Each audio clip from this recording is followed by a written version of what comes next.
नमस्कार साथियों, आरोहण कक्षा में आप सबका स्वागत है।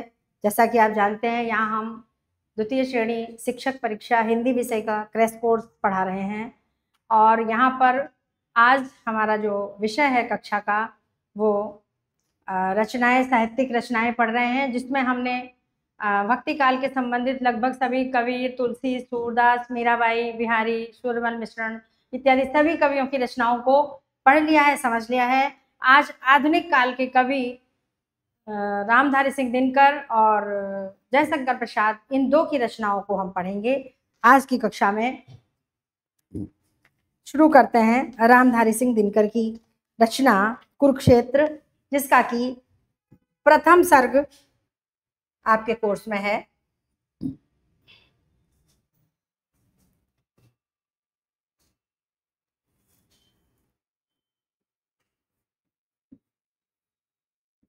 कुरुक्षेत्र प्रथम सर्ग, ये आपके कोर्स में है, लेकिन हम अभी यहाँ पर कुरुक्षेत्र से संबंधित सभी मुख्य बातों को जानेंगे, समझेंगे। रामधारी सिंह दिनकर ये लेखक हैं इनके, और ये इनका एक कुरुक्षेत्र एक खंड काव्य है, खंड काव्य है जो 7 सर्गों में विभक्त है।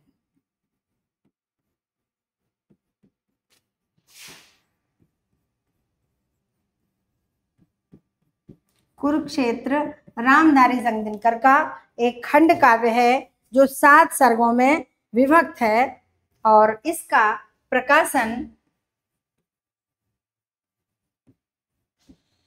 यहाँ पर हम यहाँ से ले लेते हैं बिंदु। इसका प्रकाशन 1946 में हुआ था।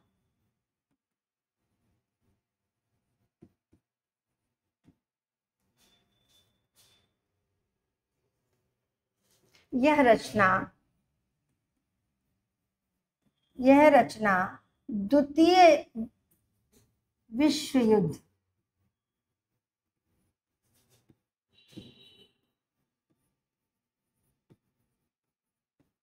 की विभीषिका से प्रभावित है।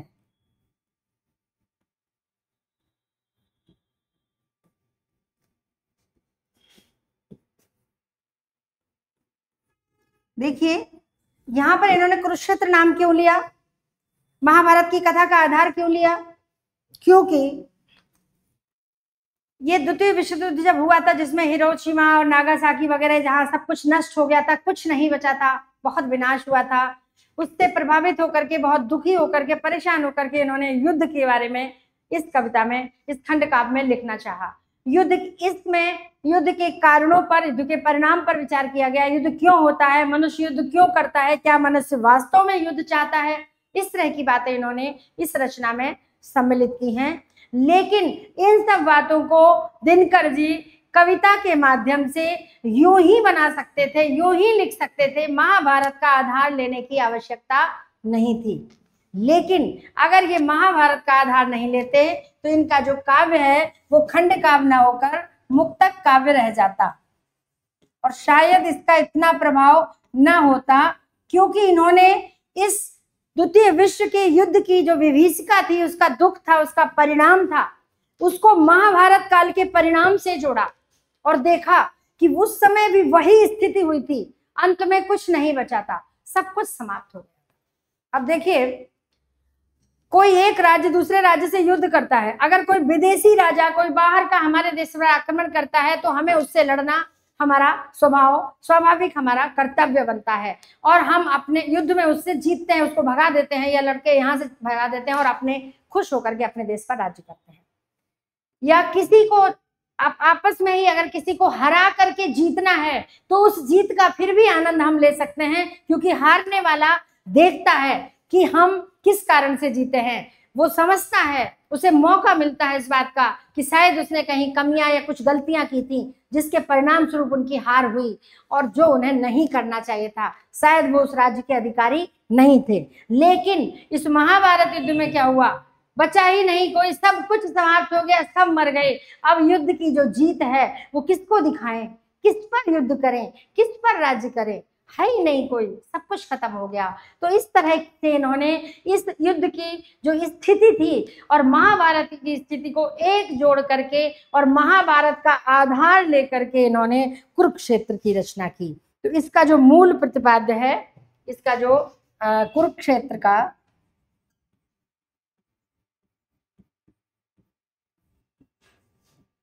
मूल प्रतिपाद्य या उद्देश्य युद्ध की समस्या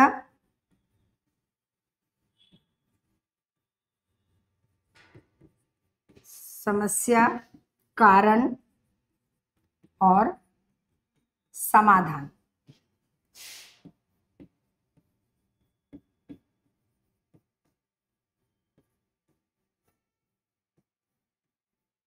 प्रस्तुत करना। अभी जब इनकी कविता पढ़ेंगे तो आपको समझ में आएगा कि इसमें इन्होंने यही बताया है कि क्या युद्ध होने से पहले कुछ कारण नहीं होते हैं जिनके कारण से युद्ध होने की संभावनाएं होती हैं, युद्ध होने की स्थिति आती है? क्या हम उन कारणों पर विचार नहीं कर सकते हैं? क्या उन कारणों को नहीं मिटाया जा सकता है?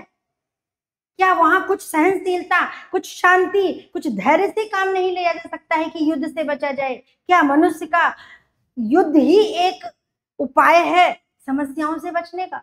क्या जीवन में ऐसी समस्याएं हैं जिनका उपाय सिर्फ युद्ध ही है? बिना युद्ध के क्या कोई समस्या का समाधान नहीं निकाला जा सकता? इस तरह की बातें इन्होंने इन कुरुक्षेत्र के अंदर शामिल की हैं। बड़ा अच्छा इन्होंने लिखा है। तो समाधान प्रस्तुत करना ये इनका मूल प्रतिपाद्य है। अगला पॉइंट हम लेते हैं,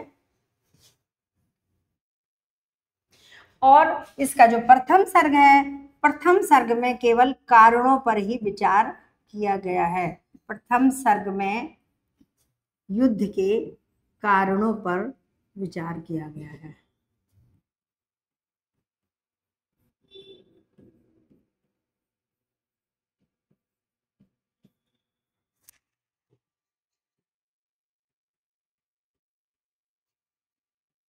डाला गया है और पश्चाताप दिखाया है इन्होंने।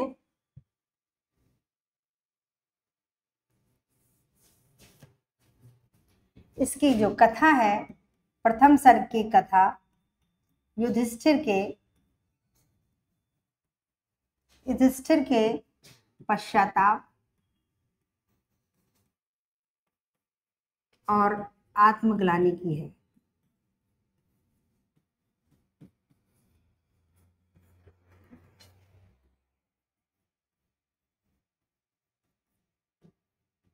ठीक है,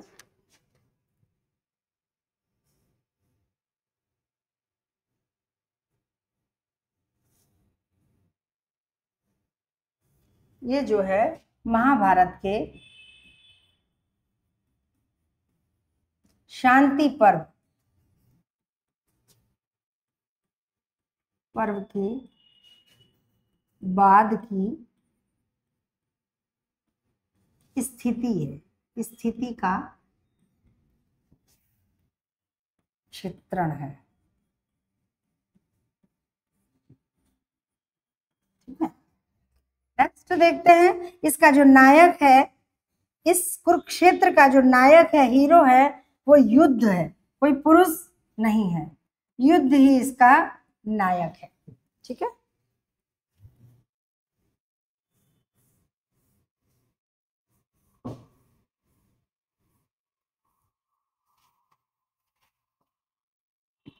इसमें युद्ध के दुष्परिणामों, युद्ध के दुष्परिणामों से उत्पन्न व्यथा को दिखाना,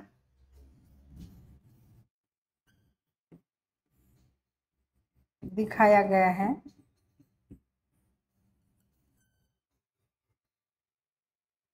और जो लेखक का उद्देश्य है, लेखक ने इसमें यह बताने का प्रयास किया है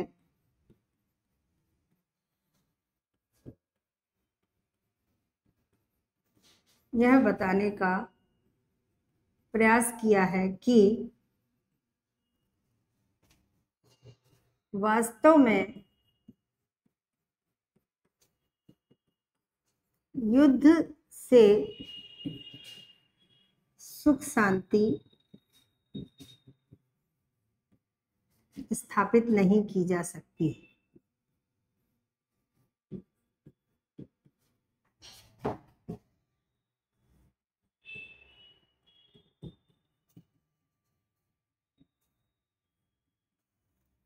क्योंकि युद्ध केवल विनाश लाता है, युद्ध के बाद विनाश होता है। एक राजा हारता है, एक जीतता है, एक पक्ष जीतता है, हारता है, लेकिन कितने हजारों सैनिक निरपराध, कितने लोग मरते हैं, कितनी माताओं की गोद सूनी होती हैं, कितनी ललनाओं की, कितनी स्त्रियों की मांग सूनी होती है, तो कितने लोग बलिदान करते हैं। हाँ, देश की रक्षा का जहां प्रश्न आता है वहां हमें आत्मबलिदान के लिए तत्पर रहना चाहिए। लेकिन यहाँ पर इन्होंने यही विचार किया है कि जो महाभारत का युद्ध हुआ या जो द्वितीय विश्व युद्ध में नागासाकी का जो कांड हुआ, क्या वो देश की रक्षा करने के लिए वहां लोगों को मारा गया था, इन लोगों को मरने पर मजबूर किया गया था, या किसी के स्वार्थ पूर्ति का एक साधन था? इन्हीं सब बातों को, इन्हीं सब विचारों को लेकर के कुरुक्षेत्र में इन्होंने ये लिखा है। तो देखिए, प्रथम सर्ग की प्रथम पंक्तियां हम देखते हैं।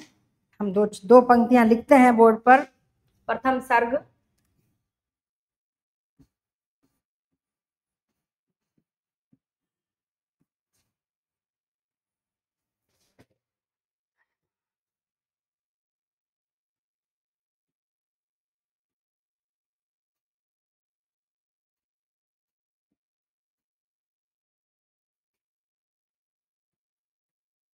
वह कौन रोता है वहां इतिहास के अध्याय पर।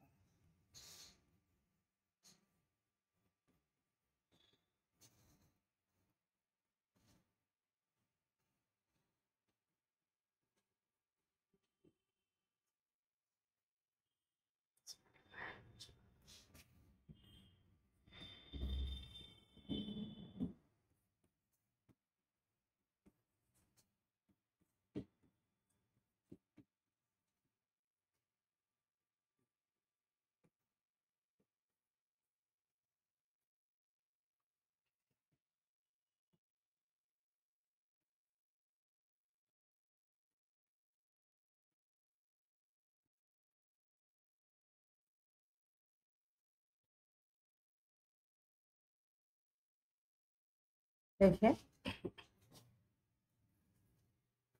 वह कौन रोता है वहां, ध्यान से देखिएगा। प्रथम पंक्तियां, 4 पंक्तियां हैं, बहुत महत्वपूर्ण है। यहाँ से शुरू होता है, किसी भी देश में जब आक्रमण होता है और युद्ध होता है तो देश के नौजवान शहीद होते हैं। नौजवान मतलब हमारे सैनिक। यहाँ नौजवान से तात्पर्य सैनिक भी है, श्लेष अलंकार है, सैनिक भी है, और नई उम्र के लड़के, क्योंकि सैनिक नई उम्र के ही बनते हैं। जो सेना में भर्ती होते हैं वो नवयुवक ही होते हैं, हमारे देश के जवान। उनको जवान भी इसीलिए कहा जाता है, सैनिकों को जवान भी कहा जाता है।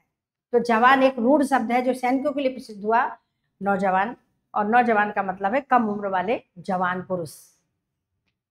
तो यहाँ पर प्रारंभ हो रहा है, वह कौन रोता है वहां इतिहास के अध्याय पे।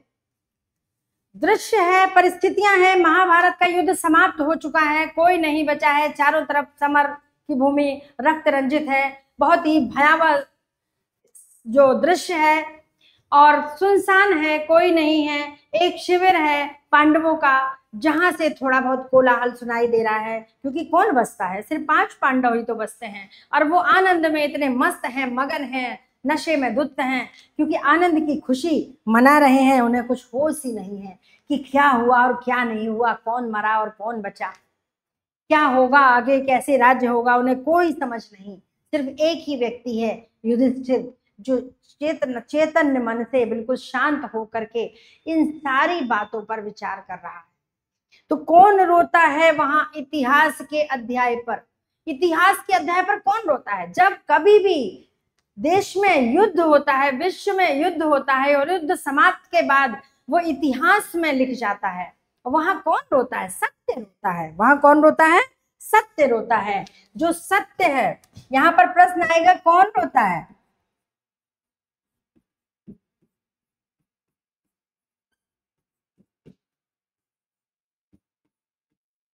सत्य रोता है। क्यों रोता है? क्योंकि वो जानता है कि यही होने वाला है, उसको पता था, और चीख चीख कर युद्ध से पहले भी चिल्लाता है कि युद्ध का परिणाम अच्छा नहीं होगा। मन में इंसान, कोई भी राजा, कोई भी मनुष्य जब युद्ध करने जाता है तो उसके मन में दुविधा चलती है, मन में सोचता है कि क्या युद्ध से बचा नहीं जा सकता, क्या युद्ध करना ही जरूरी है? युद्ध तो केवल अंतिम उपाय होता है जब व्यक्ति के पास कोई रास्ता नहीं बचता। तो युद्ध, क्योंकि युद्ध के परिणाम हमेशा भयानक ही होते हैं, भयावह ही होते हैं। दुनिया में जितने भी युद्ध हुए सब विनाशकारी ही हुए। किसी भी युद्ध से कोई हाँ, कोई विदेशी आकर के हमारे घर पर आक्रमण करे तो उससे युद्ध करना हमारा कर्तव्य बनता है। स्वयं की रक्षा करना, अपने घर की, अपने परिवार की, अपने समाज की, अपने देश की रक्षा करना हमारा कर्तव्य है, फिर भले ही हमारे प्राण क्यों ना चले जाएं। लेकिन वहां देश की आन का सवाल होता है, देश की मर्यादा का सवाल होता है। पर अपनी ही स्वार्थ की पूर्ति के लिए, अपने अपमान का बदला लेने के लिए बेकार की बातों को निश्चय करके, बेकार की शर्तों को बांध करके और बेकार की शर्त रख करके युद्ध करना और सब कुछ विनाश कर देना, क्या ये अच्छी बात है? इस बात पर इतिहास के इस पन्ने पर, किस पन्ने पर? जिस पन्ने पर महाभारत का युद्ध समाप्त हुआ। तो यहाँ पर जो परिस्थितियां हैं वो महाभारत के युद्ध की समाप्ति के बाद, महाभारत के युद्ध की, तभी तो उसको महाभारत का शांति पर्व कहा। शांति पर्व मतलब शांत हो गए सब कुछ, कुछ नहीं बचा। महाभारत की युद्ध की समाप्ति के बाद की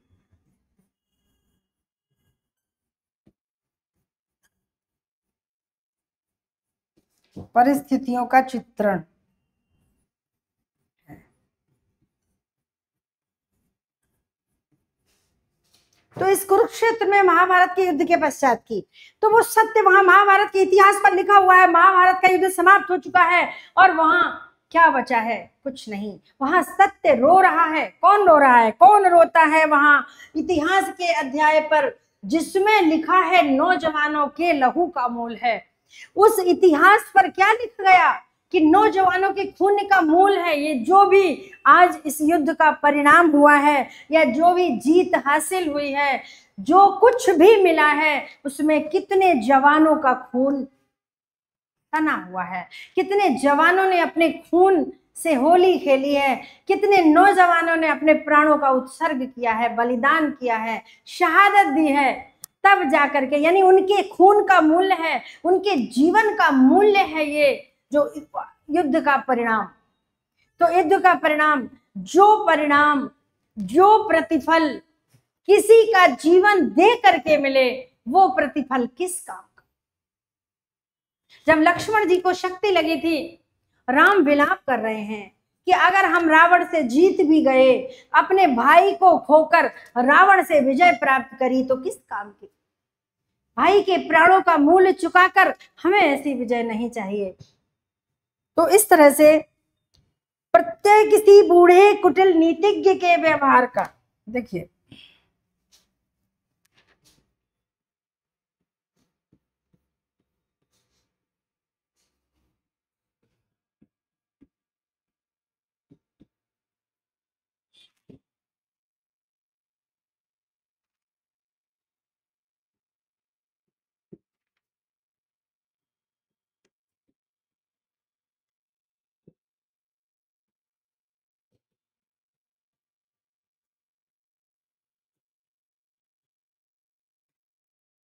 प्रत्येक किसी बूढ़े कुटिल नीतिज्ञ के व्यवहार का, जिसका हृदय उतना मलिन,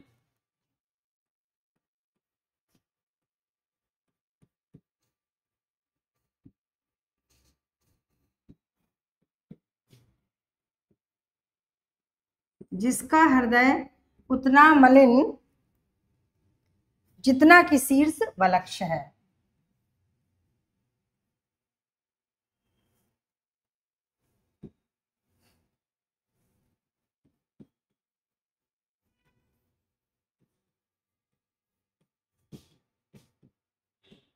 जितना कि शीर्ष वलक्ष। तो देखिए वलक्ष का मतलब होता है धवल, श्वेत, सफेद। सफेद मतलब स्वच्छ, पवित्र। ठीक है, बहुत सारे प्रतीक हो सकते हैं। पवित्र, इस तरह की कविताओं में हमेशा शुद्धा प्रज्वलवती लक्षणा होती है, क्योंकि अर्थ के अंदर अर्थ निकलते चले आते हैं, भाव के अंदर भाव पिरोए रहते हैं। एक ही भाव से कवि को संतोष नहीं होता है। तो देखिए, प्रत्यय किसी बूढ़े, प्रत्यय मतलब होता है धारणा। ये जो इतिहास बन गया है आज, ये क्या है? यहाँ सत्य रो रहा है। कौन रो रहा है? सत्य रो रहा है। किस लिए रो रहा है? क्योंकि चीख चीख कर उसने चिल्लाया था कि युद्ध मत करो। कृष्ण भगवान स्वयं शांति दूत बनकर के कौरवों की सभा में गए थे और बहुत अनुनय विनय की थी कि इन्हें 5 गांव ही दे दीजिए, ये संतोष कर लेंगे, अपना जीवन यापन कर लेंगे, इन्हें आपका राजपाट नहीं चाहिए और शांति से जीवन व्यतीत करें, युद्ध की संभावनाएं खत्म कर दीजिए। लेकिन दुर्योधन ने स्पष्ट मना कर दिया कि एक सुई के नोक के बराबर भूमि भी मैं नहीं दूंगा, बिना युद्ध के नहीं दूंगा। युद्ध निश्चित था। बड़े बूढ़े धृतराष्ट्र, भीष्म पितामह, द्रोणाचार्य जैसे जितने भी वहां पूर्वज थे बड़े, सब शांत थे, मौन थे, तिल भर भी ना हिला, किसी ने भी नहीं कहा। ऐसा नहीं है कि भीष्म पिता अगर रोकते तो दुर्योधन नहीं मानता, लेकिन कोई वहां नहीं बोला, किसी ने कुछ भी नहीं कहा। क्यों? क्योंकि होनी सर पर नाच रही थी। जो निश्चय है वो निश्चय होकर ही रहता है। तो ऐसा नहीं है कि युद्ध से पहले युद्ध को रोकने के प्रयास नहीं किए जाते हैं, किए जाते हैं, लेकिन जब किसी को अपनी जिद पर ही अड़ना हो तो फिर कोई क्या कर सकता है। विदेशी राजा जब आक्रमण करते हैं तो उन्हें भी पहले संधि प्रस्ताव भेजा जाता है कि आपको क्या चाहिए, आप राज ले लीजिए, पाट ले लीजिए, आप ये ले लीजिए, पर युद्ध मत करिए। लेकिन वो भी बिना युद्ध के नहीं मानते हैं, तो मजबूरी में युद्ध करना पड़ता है।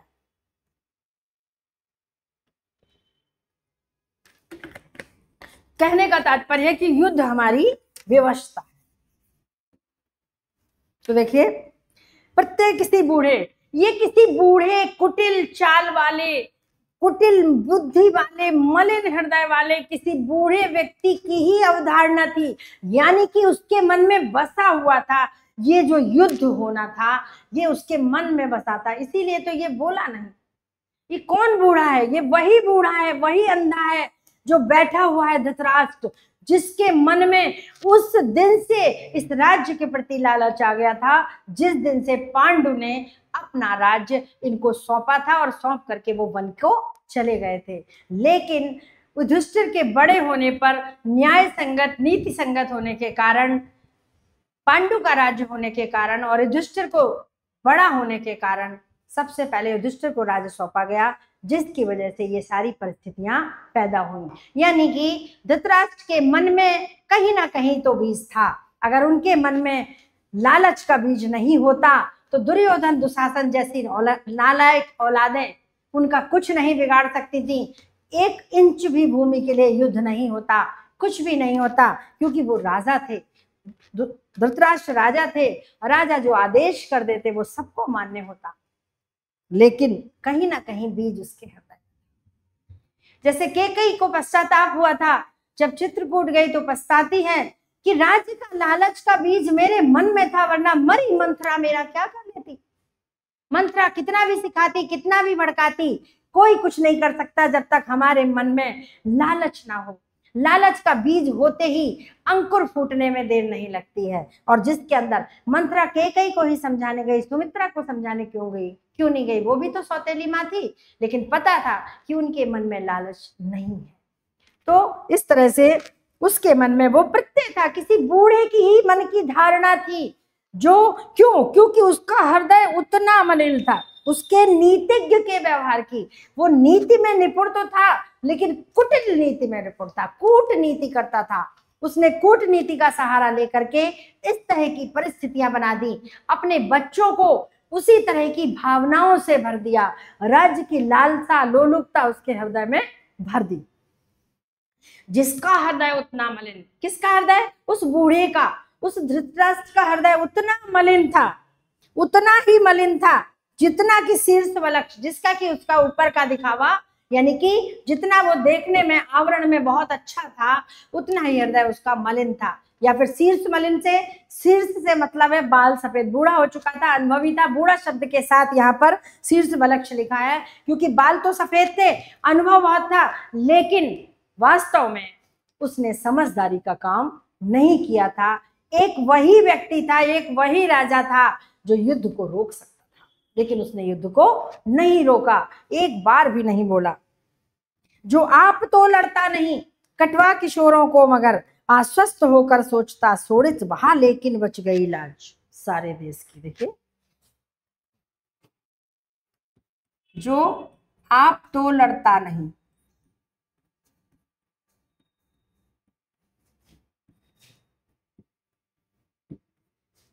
कटवा किशोरों को मगर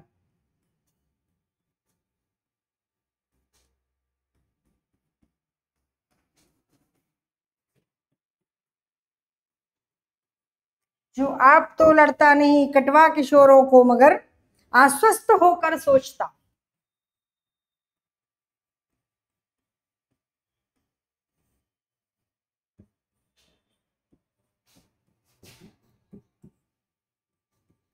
आश्वस्त होकर सोचता, क्या सोचता? शोड़ित बहा लेकिन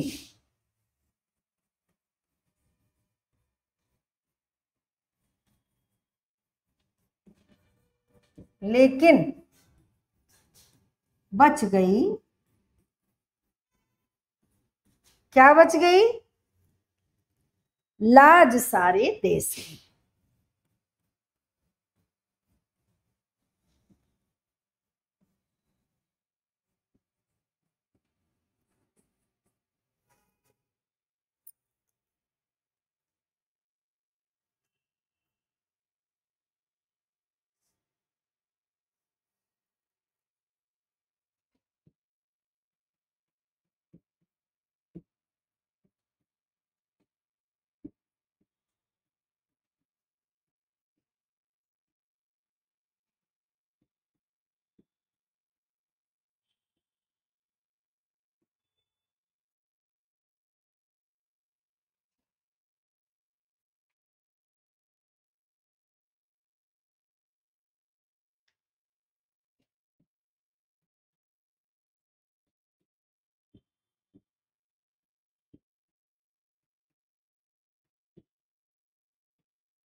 देखिए,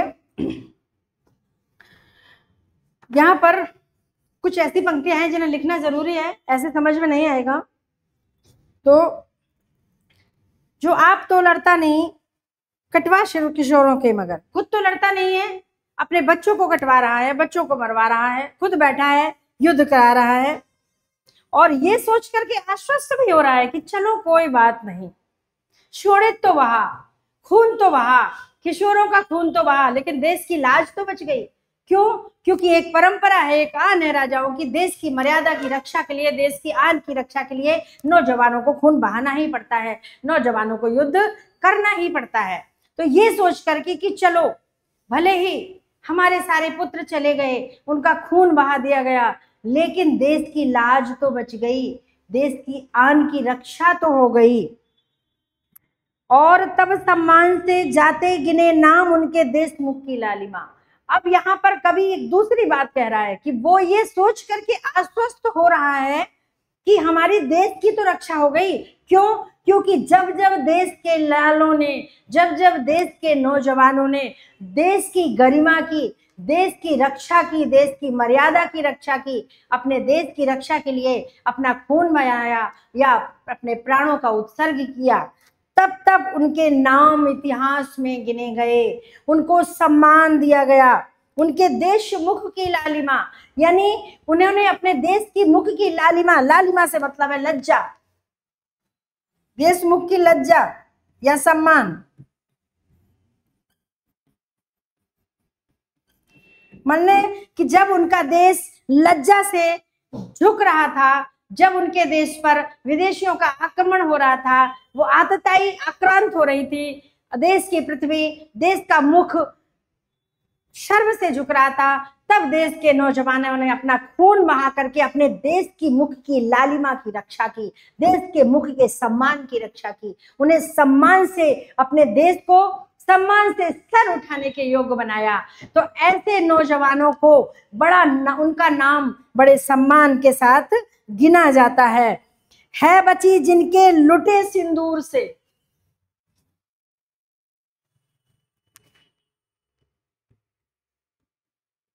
है बची जिनके लुटे सिंदूर से। बस थोड़ा सा लिखेंगे, उसके बाद इसका समरी लेंगे। सिंदूर से देश की इज्जत बचाने के लिए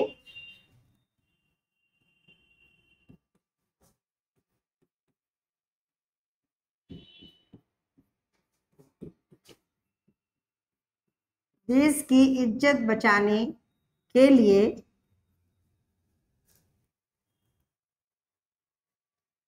यह चढ़ा जिसने दिए निज लाल हैं।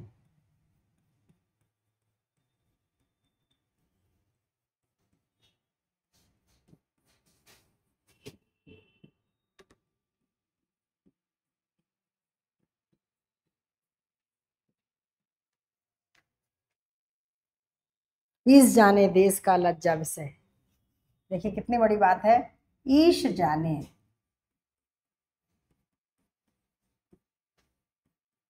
देश का लज्जा विषय, ईश जाने देश का लज्जा विषय, तत्व है कोई कि केवल आवरण,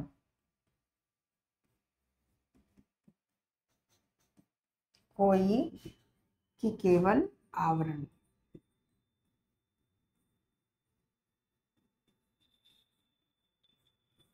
तत्व है कोई कि केवल आवरण, उस हलाहल सी कुटिल द्रोहाग्नि का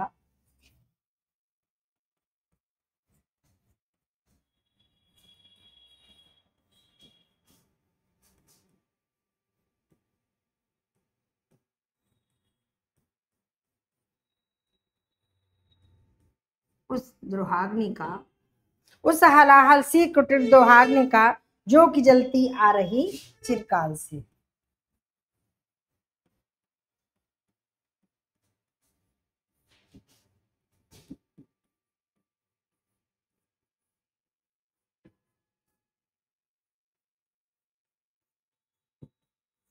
जो कि जलती आ रही चिरकाल से, स्वार्थ लोलुप सभ्यता के अग्रणी,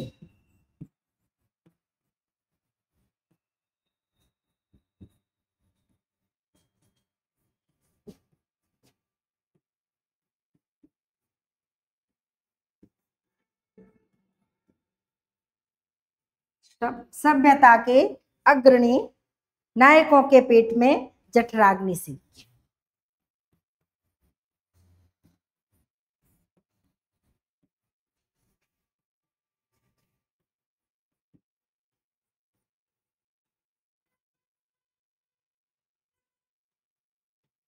देखिए बहुत अच्छी बात है, ये पूरी भूमिका है कुरुक्षेत्र की। यहाँ से ही, यहाँ वो कहना चाह रहे हैं कि वो जो व्यक्ति है, बूढ़ा है, ये उसके मन की ही अवधारणा थी, कोई मन की ही सोच थी जिसने कि युद्ध करवाया। क्यों? क्योंकि वो कुटिल नीति से चाल चल करके उसने युद्ध की परिस्थितियां पैदा की। अगर वो चाहता तो युद्ध रोक सकता था, पर उसका हृदय बहुत मलिन था, उतना मलिन था जितना कि वो बाहर से स्वच्छ था, सुंदर था, पवित्र था, सफेद था। यानी कि बाहर से तो आवरण उसका बहुत ही अच्छा एक राजा का था, लेकिन अंदर से उसका हृदय, क्योंकि एक राजा का काम तो प्रजा की रक्षा करना होता है, राजा तो प्रजा के प्रता के समान होता है, लेकिन उसने अपने मन के, उसने अपने आत्मज, अपने शरीर से जन्मे हुए बच्चों का पक्ष लिया, उनको गलत रास्ता दिखाया और स्वार्थ में आ गए। जबकि पांडु के मरने के बाद उनके पुत्रों का दायित्व धृतराष्ट्र पर ही होना चाहिए, वो बड़े पापा थे। अगर बच्चों के पिता ना रहे तो बड़े पापा का दायित्व तो और ज्यादा बढ़ता है, लेकिन उन्होंने अपना दायित्व ना निभाकर सिर्फ अपने बच्चों के बारे में सोचा। धर्मवीर भारती का गीत नाट्य है अंधा युग, अगर उसको पढ़ें तो उसके बारे में बिल्कुल यही सब उसमें भी है, महाभारत के युद्ध की बात है। उसमें भी वो कहते हैं कि अंधे थे, वो खुद पछताता है बाद में, जब रोता है, जब कोई नहीं बचता है तो वो खुद पछतावा कर रहा है धृतराष्ट्र कि मैं आंखों का अंधा था पर मैं मन का अंधा हो गया। आंखों से नहीं देख सकता था ना, पर मन से तो देख सकता था। मैं अपने भाई के पुत्रों को अपना सकता था, मैं अपने बच्चों के प्रति इतना स्वार्थी हो गया, मैं अपने ही शरीर से जन्मे हुए औलादों के प्रति स्वार्थी हो गया कि मुझे अपने कर्तव्य का भान नहीं रहा। तो बाद में पछतावा ही रहता है। अगर इंसान समय से पहले ना सोचे ना समझे तो परिणाम बस हमेशा विनाश ही होता है। तो वो चाहता, लेकिन वो कैसा था कि आप तो लड़ता नहीं, खुद तो नहीं लड़ता, खुद तो नहीं लड़ रहा है, खुद तो बहुत अच्छा बना है, और अपने किशोरों को लड़वा रहा है, अपने पुत्रों को मरवा रहा है, कटवा रहा है, उनको बलिदान होने पर मजबूर कर रहा है, रोक नहीं। और फिर ये भी आश्वस्त होता है, अपने आप को सांत्वना देता है कि चलो देश की रक्षा तो हुई, देश की लज्जा तो बची। कभी पूछता है कौन सी लज्जा? अरे देश की रक्षा के लिए तो देश के नौजवान जब शहीद हो जाते हैं, जब अपनी मातृभूमि की आन के लिए, मातृभूमि के सम्मान की रक्षा के लिए जब अपने प्राणोत्सर्ग कर देते हैं, तो उनकी पत्नियों को जिनके सिंदूर से, देखिए, सम्मान से जाते गिने उनके देशमुख की या बची है जिनके लुटे सिंदूर से, जिन औरतों के, जिन नारियों के, जिन वीरांगनाओं के माथे से सिंदूर पुछ जाता है, उनके सिंदूर यानी उनके सुहाग अपना बलिदान दे करके जब देश की रक्षा करते हैं, देश की लाज बचाते हैं और देश की इज्जत बचाने के लिए, या जिन माताओं ने अपने लाल भेंट कर दिए, जिन माताओं के लाल उन पर चढ़ा दिए जाते हैं, ऐसी वीरांगनाओं को, ऐसी माताओं को सम्मान मिलता है, उनको सम्मान दिया जाता है, उनको वहां मेडल दिया जाता है, उनका नाम गिना जाता है इतिहास में। पूरे देश इस बात का प्रमाण है कि जब भी कोई शहीद होता है तो उसकी पत्नी को या उसकी माता को सम्मान सरकार उन्हें इनाम देती है, उन्हें पैसे भी देती है, उनके जीवन यापन के लिए रोजगार भी देती है, बहुत सारा। क्यों? क्योंकि वो वास्तव में अपने देश की रक्षा के लिए अपने प्राण उत्सर्ग करते हैं। तो ऐसे शहीदों की पत्नियों को और शहीदों की माताओं को वास्तव में सम्मान मिलता है। पर क्या इस महाभारत के युद्ध में ऐसा कुछ था कि वो सम्मान के योग्य हो? जो शहीद हुए हैं उनकी माता को सम्मान दिया जाए, उनकी पत्नियों को सम्मान दिया जाए। क्या उन्होंने देश की रक्षा के लिए युद्ध किया? क्या पांडवों ने आक्रमण किया था कौरवों पर? जो वहां मरने वालों की पत्नियों को या माताओं को सम्मान दिया जाए? तो इस तरह के प्रश्न कवि यहाँ कर रहा है। वो कह रहा है कि ईश जाने देश का लज्जा विषय कोई तत्व है, कि वास्तव में यहाँ देश का लज्जा विषय ही तत्व है, सार है, कि देश की लज्जा बचाने के लिए ही युद्ध हुआ। भगवान जाने, लगता तो नहीं। क्यों? या कि कोई केवल आवरण है। क्या केवल दिखावा है? देश का नाम, देश की रक्षा करना, अपने राज्य की रक्षा करना तो एक आवरण मात्र है, एक दिखावा मात्र है। क्यों? उस हलाहल सी को देखिए, जहां पर या आ रहा है, या की आ रहा है, वहां सब जगह संदेह अलंकार है। संदेह अलंकार के जो वाचक होते हैं वो या की अथवा ये जहां पर आ जाते हैं, वहां पर जब दो स्थिति में निश्चित ना हो तो संदेह अलंकार होता है। ईश जाने देश का लज्जा विषय कोई तत्व है, कोई कि केवल आवरण उस हलाहल सी कुटिल दुहाग्नि का, या वो विष, हलाहल माने विष, हलाहल का मतलब होता है विष। वो विष जो कुटिल अग्नि के रूप में, कुटिल बहुत बुरी भावना के साथ, द्रोह की, ईर्ष्या की अग्नि के रूप में उनके हृदय में चिरकाल से जलती चली आ रही है। क्यों? क्योंकि ये युद्ध तुरंत परिस्थितियों से नहीं हुआ है। कोई भी युद्ध संसार में कोई एक कारण से नहीं होता है या तुरंत हुए किसी बात से नहीं होता है। युद्ध के कारण वर्षों से चले आ रहे होते हैं। यानी धृतराष्ट्र के मन में उस समय से, जिस समय से बालक बहुत छोटे छोटे थे पांडव और कौरव, उस समय से उसके मन में राज्य के प्रति लालच बढ़ता चला आ रहा है, भरा हुआ है, और किसी तरह से वो राज्य नहीं छोड़ना चाहता। और जब युधिष्ठिर को राज्य दिया गया तो उनके मन का लालच बढ़ गया और जो विष था वो फैलने लगा, द्रोह की अग्नि प्रज्वलित हो उठी। तो या उस हलाहल सी कुटिल, हलाहल सी, देखो जहां पर सी लग रहा है, देखो उस हलाहल सी, जहां पर सी उपमा अलंकार, या उस विष की तरह वो कुटिल द्रोह की ईर्ष्या की अग्नि है जो कि जलती आ रही चिरकाल से, जो बहुत लंबे समय से जलती आ रही है, और जिसका बदला लेने के लिए उस बूढ़े ने अपने पुत्रों का सहारा लिया, उनके मन में राज्य के प्रति लालच का बीज बोया और उन्हें युद्ध के लिए प्रेरित किया। स्वार्थ लोलुप सभ्यता के अग्रणी, या फिर वो स्वार्थ लोलुप, अपनी स्वार्थ के लालच में और सभ्यता के अग्रणी जो नायक बने बैठे हैं, जो सभ्यता के नाम पर, संस्कृति के नाम पर, देश को, देश की रक्षा के नाम पर एक आवरण तो उड़ा देते हैं, लेकिन अंदर ही अंदर अपने मन में जल रही विष अग्नि, द्रोह की अग्नि, ईर्ष्या की अग्नि और स्वार्थपरता को बढ़ावा देते हैं और उनकी पूर्ति के लिए इस तरह के युद्ध में प्रवृत्त होते हैं। नायकों के पेट में जठराग्नि सी, जठराग्नि मतलब होता है भूख की आग। जैसे भूख, पेट की आग कभी नहीं बुझती, एक बार खाना खा लें 2-4 घंटे बाद फिर भूख लगती है, तो ऐसी आग वो जठराग्नि की तरह उन नायकों के जो अग्रणी थे सभ्यता के, जो वहां पर बैठे थे, जो वहां के राजा थे, जो वहां के प्रमुख थे, उनके मन में जठराग्नि की तरह वो द्रोह की अग्नि, वो विषैली अग्नि बराबर लंबे समय से चली आ रही थी, जिसके परिणाम स्वरूप ये युद्ध हुआ। तो ये बात क्यों कह रहा है लेखक? क्यों? क्योंकि वो सांत्वना दे रहे हैं कि देश की लाज तो बच गई। पर क्या ये देश की लाज का प्रश्न था? क्या देश की लाज बचाने के लिए महाभारत का युद्ध हुआ था?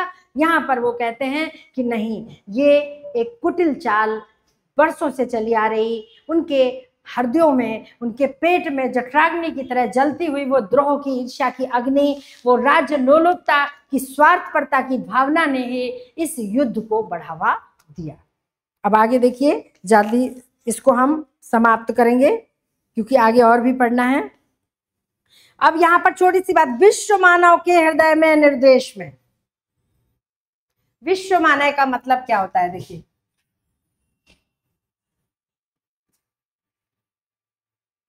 विश्व मानव, और यहां पर एक शब्द आया है निर्द्वेष। निर्द्वेष मतलब देश से रहित।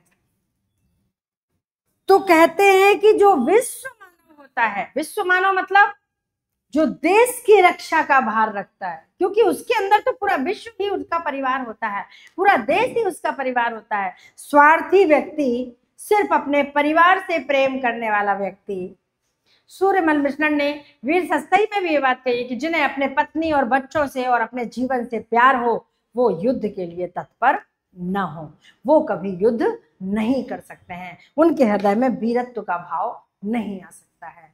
तो जो स्वार्थी होते हैं, जो सिर्फ अपने परिवार, अपने रिश्ते और अपने बारे में सोचते हैं, क्या वो कभी देश की रक्षा के लिए जा सकते हैं? वो कभी सेना में भर्ती हो सकते हैं? नहीं हो सकते हैं।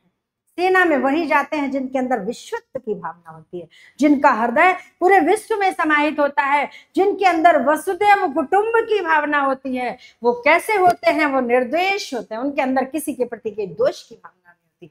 यहाँ तक कि वो जिस शत्रु से लड़ने जाते हैं उसके प्रति भी उसे द्वेष नहीं होता है।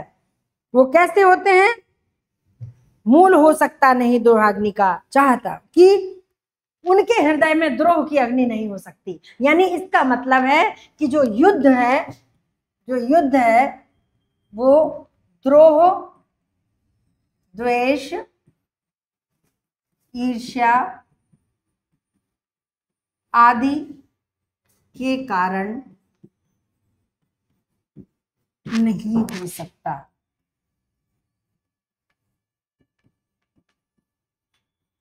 अर्थात युद्ध के मूल में ये भाव नहीं होते, हो ही नहीं सकते, क्योंकि जो विश्व मानव होता है वो वास्तव में युद्ध नहीं चाहता है। चाहता लड़ना नहीं समुदाय है। कभी भी समाज, समुदाय, जो ज्यादातर लोग होते हैं वो कभी युद्ध नहीं चाहते हैं। युद्ध सिर्फ अकेला मनुष्य लड़ता है। एक मनुष्य के लड़ने से युद्ध होता है। अगर मनुष्य के अंदर लड़ने की भावना समाप्त हो जाए, क्रोध समाप्त हो जाए, धैर्य आ जाए, सहन शक्ति आ जाए, तो कभी युद्ध ना हो। आप कभी किसी 4 लोगों से पूछिए कि क्या आप लड़ेंगे? नहीं, वो कहते नहीं भैया शांति चाहिए, क्योंकि मनुष्य स्वभाव से शांति प्रिय होता है, वो युद्ध प्रिय कभी नहीं होता। कभी वो स्वभाव से युद्ध नहीं चाहता। फैलती लपटें विषैली व्यक्तियों के साथ से। युद्ध की विषैली जो अग्नि की लपटें हैं वो केवल एक व्यक्ति की सांसों से ही फैलती हैं। यानी एक व्यक्ति ही युद्ध का जिम्मेदार होता है और युद्ध में मारे अनेक जाते हैं। महाभारत के युद्ध में कौन जिम्मेदार था? एक ही तो था। पढ़िए, आगे पढ़ते रहिए। देखिए, हर युद्ध के पहले दुधा लड़ती है उबलते क्रोध से। चाहे कोई युद्ध करने जाए, पहले उसकी जो बुद्धि है, जो दुविधा है, वो उसके क्रोध से लड़ती है। अंदर एक दुविधा आती है कि युद्ध करे कि नहीं करे, क्या युद्ध करना जरूरी है। उसके क्रोध से लड़ती है कि क्यों क्रोध कर रहे हो, क्रोधवश आकर के युद्ध के लिए तत्पर हो रहे हो, अपने क्रोध को शांत करो, क्योंकि युद्ध के बिना भी समस्या का समाधान हो सकता है। देखो, यहाँ पर शुरू हो रहे हैं जो लेखक ने, दिनकर जी ने, युद्ध की समस्याएं और समस्याएं से उनके कारण और कारण के समाधान यहाँ उन्होंने बताए हैं। कि हर युद्ध के पहले मनुष्य सोचता क्या शस्त्र ही उपचार एक अमोघ है। हर युद्ध से पहले मनुष्य सोचता है क्या शस्त्र ही एक ऐसा बाण है, शस्त्र ही एक उपाय है, जो कि युद्ध ही एक उपाय है जो इस समस्या का समाधान कर सके, इस समस्या को मिटा सके। अन्याय का, अपकर्ष का, विष का, गरलमय द्रोह का। अन्याय का, अगर तुम्हारे साथ अन्याय हो रहा है, तुम्हारा अपमान हुआ है, या तुम्हारे लिए कोई गरलमय भावनाएं पैदा कर रहा है, तुम्हारे प्रति कोई ईर्ष्या द्वेष की भावनाएं रख रहा है, तो क्या इस सब का बदले लेने के लिए एक युद्ध ही अमोघ बाण है, एक युद्ध ही उसका उपाय है। युद्ध के बिना क्या अपना सम्मान नहीं पाया जा सकता? क्या युद्ध के बिना समस्याओं का समाधान नहीं हो सकता है? लड़ना उसे पड़ता मगर और जीतने के बाद भी। लेकिन मनुष्य हर युद्ध के पहले ऐसा सोचता है, हर युद्ध के पहले उसके मन में दुविधा आती है, लेकिन फिर भी उसे लड़ना पड़ता है। फिर भी वह लड़ता है, लड़ने के बाद जीतता है और जीतने के बाद फिर लड़ता है। ऐसा नहीं है कि एक बार जीतने के बाद वो शांत हो जाए। राजा के आक्रमण होते रहते हैं, लड़ाई करते रहते हैं। एक राज्य पर आक्रमण किया, जीत लिया, फिर दूसरे की लालसा बढ़ जाती है और मारकाट। हर युद्ध में जितने नौजवानों का खून बहता है, जो मरते हैं, उनकी कोई गिनती नहीं होती। अशोक कलिंग युद्ध के पश्चात उनके मन में ये भाव आ गया कि कितना हमने खून बहाया, क्या मिला, व्यर्थ है। उनके मन में विरक्ति आ गई और बाद में उन्होंने युद्ध करना छोड़ दिया, गौतम बुद्ध की शरण में आ गए। तो हर कोई ऐसा नहीं होता है, किसी को समझ में आ जाए तो ही उसका जीवन बदलता है, वरना मनुष्य लड़ता है, रोता है, दुखी होता है, फिर जीतता है, फिर हार के लिए रोता है, फिर कुछ गंवाने के लिए रोता है, पछताता है, और फिर कुछ दिन सामान्य जीवन जीने के बाद फिर किसी परिस्थितियों में आकर के क्रोध में आता है और फिर लड़ता है, फिर लड़ाई के लिए तत्पर होता है। लड़ना उसे पड़ता मगर और जीतने की बात भी। रणभूमि में देखता सत्य को रोता हुआ। वह सत्य है जो रो रहा है इतिहास के। पहली बात से जोड़ दीजिए कि वह लड़ता है और फिर कहता है मुझे लड़ना पड़ता है। वो सत्य को रोता हुआ हर रणभूमि में, हर युद्ध के बाद वह सत्य को रोता हुआ देखता है। लेकिन वो सत्य जो उस युद्ध भूमि में आज भी रो रहा है, महाभारत के युद्ध के बाद भी रो रहा है, इस इतिहास में रो रहा है, फिर भी उसको देखकर वो रो रहा है और विजयी पुरुष के नाम पर कीचड़ नयन का डालता। और विजयी जो जीत गया है उसकी आंखों में वो कीचड़ डाल देता है, यानी उसे रोने पे मजबूर कर देता है। उसे खुशी के आंसू नहीं, उसे दुख के आंसू देता है वो सत्य। क्यों? क्योंकि लड़ने के बाद, लड़ाई करने के बाद कोई भी खुश नहीं होता है। क्यों? क्योंकि उस युद्ध में जो गंवा चुके होते हैं उनकी भरपाई कहीं से नहीं होती। उस सत्य के आघात से है झंझना उठती शिराएं। जैसे ही वो सत्य की चोट पड़ती है तो उस व्यक्ति की सिराएं झंझना उठती हैं। वो व्याकुल हो उठता है कि ये सत्य काश पहले देख लिया होता, युद्ध से पहले समझ लिया होता कि इस युद्ध में हमारे पक्ष का भी नुकसान होगा, हमारा भी नुकसान होगा। ये सत्य की चोट पड़ते ही उसकी नसें झंझना उठती हैं, उसके प्राण असहाय से तड़पने लगते हैं, वो बेसुध हो जाता है, वो विकल होने लगता है, तड़पने लगता है।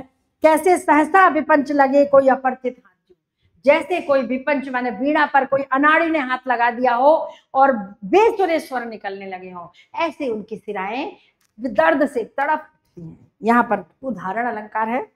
वह तिलमिला उठता मगर, वो तिलमिला जाता है, जानता है इस चोट का उत्तर न उसके पास है। वह तिलमिला जाता है, परेशान हो जाता है, लेकिन उसे पता है कि उसका उत्तर उसके पास नहीं है। अचानक उसके हृदय से एक प्रतिध्वनि निकलती है, अंदर से आवाज आती है। क्या आती है? नर का बहाया रक्त, हे भगवान मैंने क्या किया, लेकिन मनुष्य के प्राण शायद पत्थरों के हैं बने। हे भगवान मैंने ये क्या किया, इतने लोगों का रक्त बहा दिया सिर्फ अपने स्वार्थ की पूर्ति के लिए, सिर्फ अपना बदला लेने के लिए, सिर्फ अपने क्रोध को शांत करने के लिए, लेकिन मनुष्य के प्राण, मनुष्य का हृदय शायद पत्थर का बना है। वो इतना सोचने के बाद भी इस दंश को भूल जाता है, इस दुख को भूल जाता है और होता समर आरूढ़, फिर मारता मरता फिर युद्ध पर आरूढ़ होता है, फिर युद्ध करता है, फिर मरता है, फिर मारता है, विजय पाकर बहाता आंसू है और फिर विजय पाकर फिर आंसू बहाता है। ये उसके जीवन का क्रम चलता रहता है। यूं ही बहुत पहले कभी कुरुभूमि में नरमेध की लीला हुई। अब इन्होंने यहां से शुरू करते हैं कुरुक्षेत्र के महाभारत के युद्ध की कथा कि पहले कभी जिस प्रकार नरमेध, जैसे अश्वमेध होता है ऐसे नरमेध माने नरों की बिल्कुल बलि दे दी गई, सब मर गए, सब समाप्त हो गए। तो इस तरह से ऐसे चला जा रहा है कि मतलब वो समाप्त हुई जहां पर आदमी का खून पीकर वज्रांग पांडव भीम का मन हो चुका था शांत। तो पांडव ने मतलब भीम ने तब वो प्रण लिया था जब दुशासन ने बाल खींचे थे द्रौपदी के, क्योंकि वो चोटी बांध रही थी और उसने इतना भी मौका नहीं दिया कि वो चोटी बांध देती, खुले बाल पकड़ के खींच के सभा में ले गया था। तो उसने प्रण किया था कि मैं तुम्हारी छाती का खून जब तक नहीं पीऊंगा शांत नहीं बैठूंगा। और द्रौपदी ने अपने बाल खुले ही व्रत लिया था कि जब तक मैं बालों में तुम्हारे लहू से सुपड़ नहीं लूंगी तब तक मैं बेड़ी नहीं गूंथूंगी, चोटी नहीं बनाऊंगी। इस तरह से पूरे युद्ध के बाद सबको मार करके उसने अपने बालों में चोटी भी बांध ली थी। तो इस तरह से ये सारी चीजें करते हुए बहुत दुखी होते हुए, और पांडव जो युधिष्ठिर है वो दुखी हो रहे हैं, सबके बारे में सोच रहे हैं। और उधर से उन्हें आवाज आती है जैसे दुर्योधन दुशासन कह रहे हैं कि अब तुम कुछ भी करो, कुछ भी कहो, हंसो रो, कुछ भी करो, अब हम नहीं सुनते क्योंकि हम इस पार आ गए हैं। अब तुम्हें जो भी पश्चाताप ग्लानि जो भी मिला है यही है, यही तुम्हारा राज है, इसी को भोगो। ऐसा सब सोच करके वो बहुत ही ज्यादा दुखी हो जाते हैं। लेकिन जब तक सबके बारे में सोचते हैं उतना नहीं, जैसे ही अभिमन्यु की याद आती है कि इसमें तो अभिमन्यु का भी खून मिला है, और पुत्र का याद आते ही टूट जाता है उनका हृदय, बहुत दुखी हो जाते हैं और कहते हैं अंत में कि हम जाते हैं पितामह के पास, क्योंकि कोई नहीं बचता युद्ध के बाद। 5 पांडव बचते हैं, धृतराष्ट्र और उनकी पत्नी गांधारी बचती हैं, और भीष्म पितामह जो बाण की शैया पर लेटे हुए हैं। तो बहुत दुखी होते हैं। इस तरह से इन्होंने ये इसका प्रथम सर्ग समाप्त होता है। अब आगे हम चलते हैं जयशंकर प्रसाद की ओर। अब हम थोड़ा सा जयशंकर प्रसाद के बारे में भी पढ़ लेते हैं।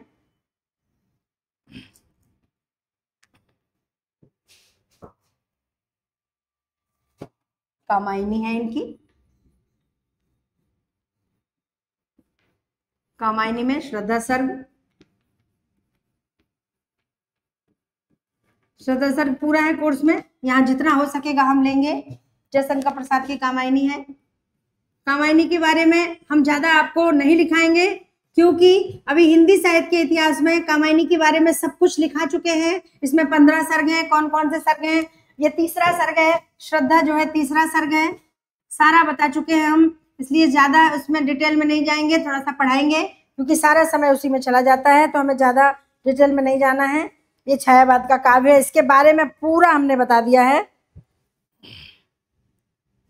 बस यहाँ पर हम एक जरूर बताएंगे कि कामायनी, कामायनी का जो अर्थ है इच्छाओं की पूर्ति करने वाली, इच्छा पूर्ति करने वाली, और वो श्रद्धा ही है जिसका बाद में प्रसाद जी ने नाम कामायनी रखा। ठीक है, कामायनी का प्रमुख छंद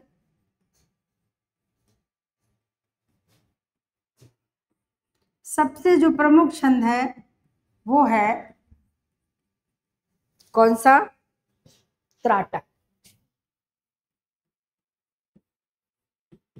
त्राटक छंद है सर्वाधिक, ये छंद कामायनी में मिलेगा।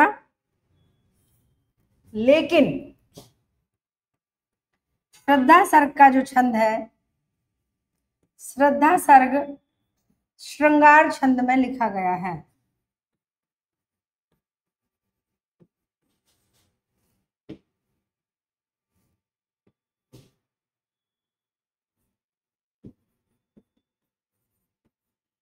श्रृंगार छंद क्या है, एक बार इसको हम समझ लेते हैं, फिर हम वहां देखेंगे। श्रृंगार छंद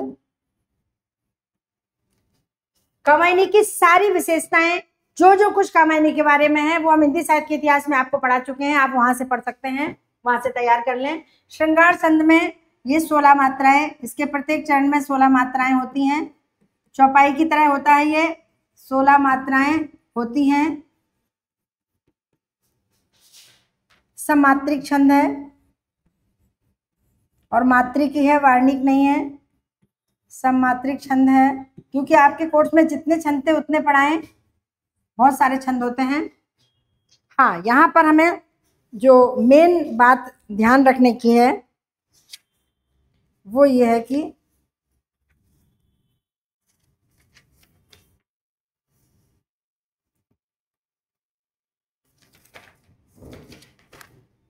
इसके जो अंत में, चरण के अंत में गुरु लघु आना आवश्यक है।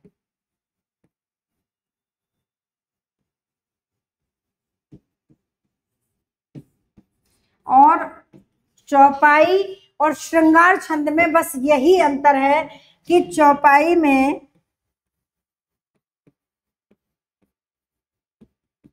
लघु लघु आ सकता है, लघु गुरु आ सकता है, गुरु गुरु आ सकता है, लेकिन गुरु के बाद लघु नहीं आता है। बस यही अंतर है, और बाकी धुन में भी अंतर है, लय में अंतर है। ठीक है,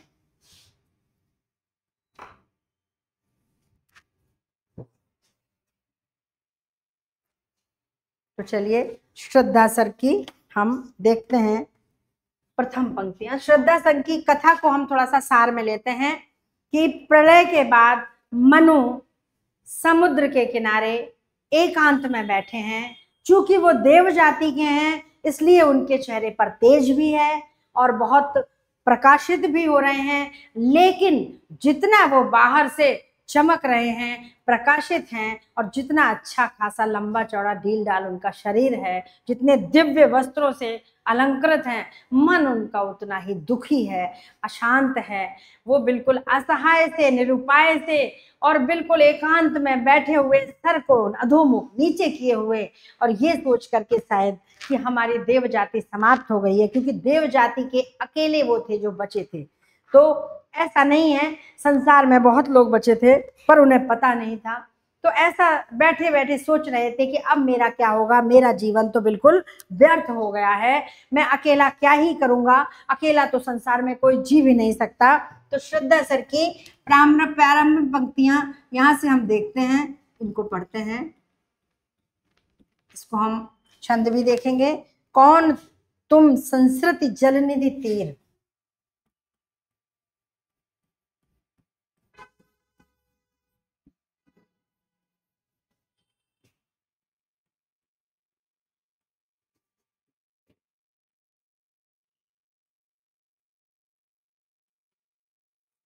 कौन तुम संस्कृति जलनिधि तीर, तरंगों से फेंकी मणि एक।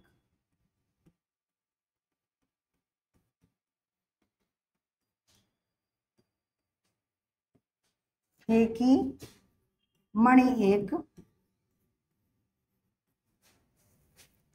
कर रहे निर्जन का चुपचाप,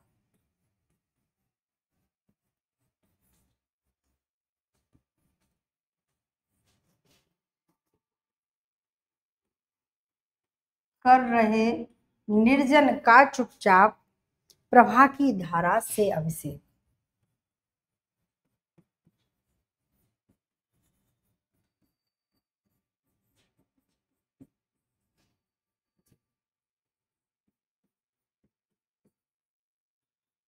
देखिए, सबसे पहले हम छंद देखते हैं। कौन तुम संस्कृति जलनिधि तीर, 3 4 5 6 7 8 9 10 11 12 13 14 15 16, 16 मात्राएं आ गई। और अंत में देखो गुरु के बाद लघु, ठीक है। इसमें भी देखो, तरंगों से फेंकी मणि एक, 5 6 7 8 9 10 11 12 13 14 15 16, ठीक है। ज्यादा निकालने की जरूरत नहीं है, 16 मात्राओं का ही है। पूरे शुद्धा सर्ग में जितने भी पद छंद हैं वो सारे श्रृंगार छंद हैं, 16 मात्राओं का है। अब हम यहाँ पर अपने प्रसंग पर आते हैं। वो बैठे हुए हैं और अचानक से कोई एक आगंतुक कोई आता है और आ करके बहुत ही मधुर वाणी में उससे क्या बोलता है, कौन तुम संस्कृति जलनिधि तीर, तुम कौन हो। इस संस्कृति मतलब सृष्टि, सृष्टि रूपी, जलनिधि माने समुद्र। इस सृष्टि में, इस सृष्टि रूपी समुद्र के किनारे, सृष्टि और समुद्र एक साथ लिया है, यहाँ श्लेष अलंकार है इस पद में, और रूपक और श्लेष दोनों हैं, क्योंकि दो अर्थ है इसलिए श्लेष है, और रूप लिया है इसलिए रूपक है। तो देखिए, कौन तुम संस्कृति जलनिधि तीर, तीर माने किनारा, इस सृष्टि के किनारे एक साइड में बैठे हो, एक किनारे बैठे हो, इस पूरी सृष्टि के एक किनारे ऐसे चुपचाप बैठे हो, तुम कौन हो।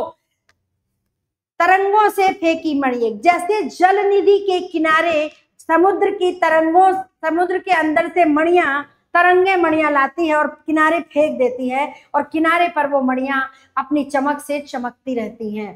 तो जलनिधि संसार रूपी, इस सृष्टि रूपी समुद्र के लहरों के द्वारा फेंकी हुई मणि के समान तुम कौन हो। फेंकी मणि एक, एक मणि की तरह तुम कौन हो। क्योंकि वो देव जाति के थे, इसलिए उनकी जो दिव्यता थी, जो उनकी चमक थी, जो तेज था, वो देवताओं के तरह ही था। देवता तेज से युक्त थे। तो वो कह रहे हैं कि कौन हो तुम, जिस प्रकार से समुद्र के द्वारा, लहरों के द्वारा मणि बाहर फेंक दी जाती है और वो किनारे, उस समुद्र के किनारे मणि पड़ी रहती है, और वहां अपने प्रकाश से, अपने तेज से कर रहे निर्जन का चुपचाप। निर्जन माने जन से रहित, जन से रहित, इस जंगल में, इस निर्जन में, इस वन में जहां कोई नहीं है, वहां चुपचाप अपनी प्रभा से, यानी कि अपनी आभा से या अपने प्रकाश से, अपने तेज से, तेज की धारा से ऐसे लग रहा है कि इस निर्जन वन का अभिषेक कर रहे हो, तिलक कर रहे हो। इस निर्जन वन में तुम अलग चमक रहे हो। यानी कहने का मतलब यहाँ पर इसका जो आगंतुक है, जो आया है, अभी तक नहीं पता वो कौन है, पर ये पूछ रहा है, वो ये भी कहना चाहता है, तारीफ भी कर रहा है कि तुम इतने दैदीप्यमान हो, इतने दिव्य हो, ऐसे लगता है किसी अच्छे घराने से हो, अच्छे परिवार से हो, किसी दिव्य परिवार से हो, किसी संभ्रांत परिवार से हो, और यहाँ पर चुपचाप अकेले ऐसे बैठे हो, चुपचाप शांत से, ऐसा लग रहा है जैसे तुम्हारे जीवन का कोई उद्देश्य ही नहीं रह गया है। तो जब इस तरह से वो पूछती है, और कई बातें पूछती है, हम धीरे धीरे कुछ पद ले रहे हैं। सुनाया है मनु ने मधु गुंजार, मधुकरी का सा जब सानंद, पिए मुख नीचा कमल समान, प्रथम कवि का जो सुंदर। जैसे ही मनु ने, क्योंकि मनु अपनी गर्दन नीचे किए थे, उसने बोला, जितना भी बोला, कई पद बोले, पूछती रही, बोलती रही, ऐसे कौन हो, ऐसे निरुपाय से क्यों बैठे हो, ऐसे परेशान क्यों हो, ऐसे क्या होगा, अकेले बैठने से क्या होगा। तो इस तरह की बातें वो जब पूछते रहे, तो पूछते रहा वो आगंतुक, तब मनु ने जैसे ही वो मधु गुंजार सुना, मधु गुंजार माने मधु, सहद मधुर वाणी गुंजार जैसे ही उसने सुना, मधुकरी सा जब सानन, भ्रमरी सा आनंद, जैसे कोई भ्रमरी भनभना रही हो किसी मधु पर, किसी शहद पर, उसका आनंद उन्हें प्राप्त हुआ। मधुकरी कासा, कासा में उपमा अलंकार है, मधुकरी कासा, सारे पद हम यहाँ नहीं लिख सकते हैं। मधुकरी कासा उपमा, अब मधुकरी का उपमा दे दी, इसका मतलब है कि यहां से थोड़ा सा संकेत होता है कि वो कोई स्त्री ही थी, जो आगंतुक था वो कोई स्त्री ही थी। मधुकरी का सा आनंद, कि उसकी वाणी से ऐसा आनंद आ रहा था जैसे कोई मधुकरी, कोई भ्रमरी बोल रही हो। कि ये मुख नीचा कमल समान, प्रथम कवि का जो सुंदर छंद। तो और मनु जो है अपना मुख वो नीचे, अपना मुख करके कमल के समान मुख करके नीचे की ओर बैठे हुए थे जैसे कोई, और ऐसे सुन रहे थे, और उसकी आवाज उसे ऐसे लगी जैसे प्रथम कवि का कोई छंद, कोई कवि का पहला सुंदर छंद हो, ऐसी आवाज उसे उसके कानों में गूंजी। एक झटका सा लगा, साहब अभी बोले कुछ नहीं, केवल उनकी मन की स्थिति, एक झटका सा लगा, उसकी मीठी आवाज, मधुर आवाज सुन करके। जैसे ही उसने प्रश्न किया कि तुम कौन हो, तो एक झटका सा लगा, निरखने लगे लुटे से कौन, और अपनी निगाह ऊपर उठाई और लगातार निरखना माने देखने लगे, और जैसे लुटे से, जैसे कि देखते ही उसके सौंदर्य को देखते ही एक टक देखते रह गए, निरखने लगे, निरख रहे हैं और लुटे से, और ऐसा लग रहा है जैसे कि लुट गए हों, और पूछ रहे हैं कौन, और सोच रहे हैं कि कौन गा रहा है सुंदर संगीत, ये कौन है यहाँ पर जो इतना मधुर गीत गा रहा है, मधुर संगीत गा रहा है, इतनी मधुर वाणी में बोल रहा है। यानी कोई व्यक्ति बहुत निराश बैठा हो, बहुत दुखी बैठा हो, बहुत परेशान हो, और कोई आकर के जरा प्यार से उसको धीरे से मधुरता से कह दे कि अरे क्यों बैठे हो, क्यों परेशान हो, हम है ना तुम्हारे साथ, इतना कह दे तो उसके सारे दुख दूर हो जाते हैं। और कोई है कि अरे तुम ऐसे बैठे रहते, तुम बेकार हो, तुम कुछ नहीं कर सकते, तुम किसी काम के नहीं हो, तुम हमेशा ऐसे ही निराश रहते हो, तो उसके मन का जो मनोबल है वो कम हो जाएगा। तो कौन है जो इतना मधुर गीत गा रहा है, कौतूहल रह ना सका मन, अब उसका जो कौतूहल है, जो आश्चर्य है, वो शांत ना रह सका, और उसने जैसे ही अपना मुख ऊपर उठाया और क्या देखा, देखा वह सुंदर दृश्य नयन का इंद्रजाल अभिराम। जैसे ही उसका सौंदर्य देखा तो उसके नेत्र का जो, उसकी जो सुंदरता देखते ही उसके नेत्र पर इंद्रजाल, इंद्रजाल का मतलब होता है जादू,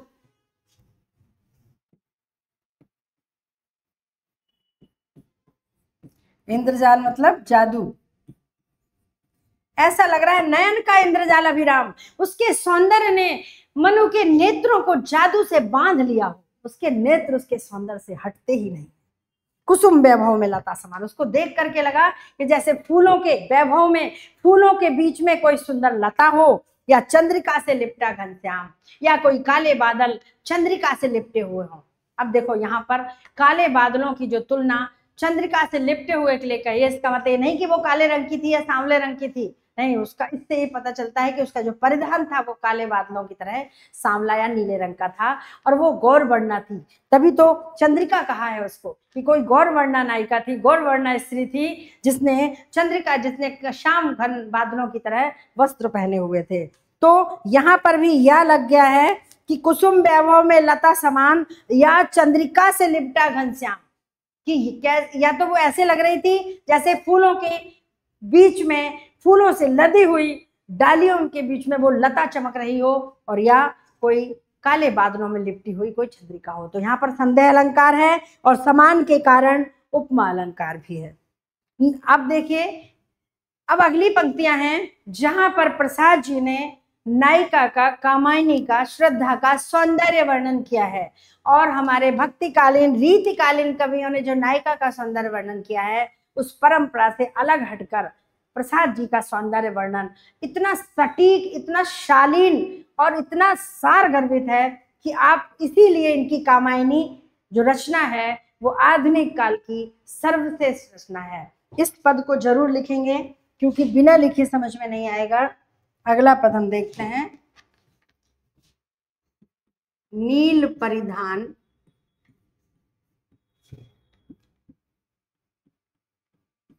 बीच सुकुमार।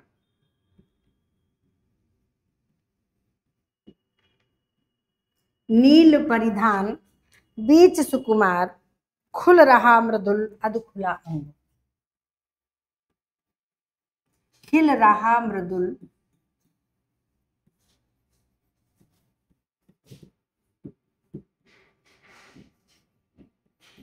अध सॉरी अधखुला अंग।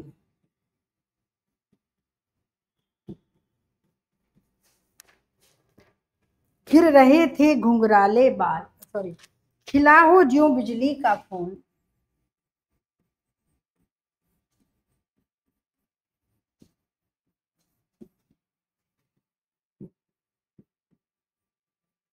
खिला हो ज्यों बिजली का फूल। ये पंक्तियां श्रद्धा सर की बहुत महत्वपूर्ण पंक्तियां हैं। खिला हो ज्यों बिजली का फूल, मेघ बन बीच गुलाबी रंग।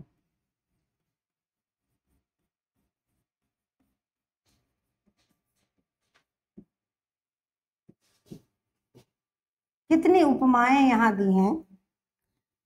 हमने आपको जब काव्य शास्त्र पढ़ाया था तो बताया था कि उपमानों की झड़ी आपको कामायनी में मिलेगी, और जब एक ही उपमान के लिए, एक ही उपमेय के लिए अनेक उपमान दिए जाएं तो वहां पर मालोपमा, यहाँ पर मालोपमा भी है। इसमें मालोपमा अलंकार है क्योंकि केवल उसके लिए, उसके शरीर के सौंदर्य के लिए बहुत सारे उपमान प्रस्तुत किए गए हैं यहाँ पर।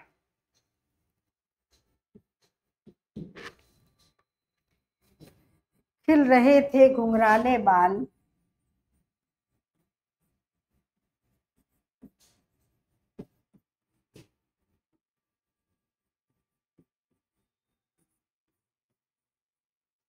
खिल रहे थे घुंघराले बाल, अंश अवलंबित मुख के पास।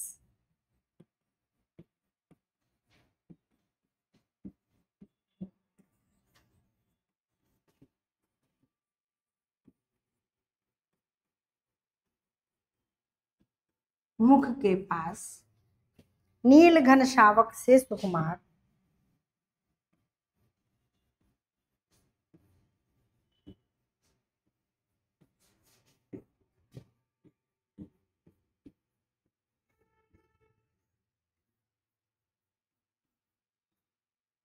नील घन शावक से सुकुमार, सुधा भरने को विधु के पास।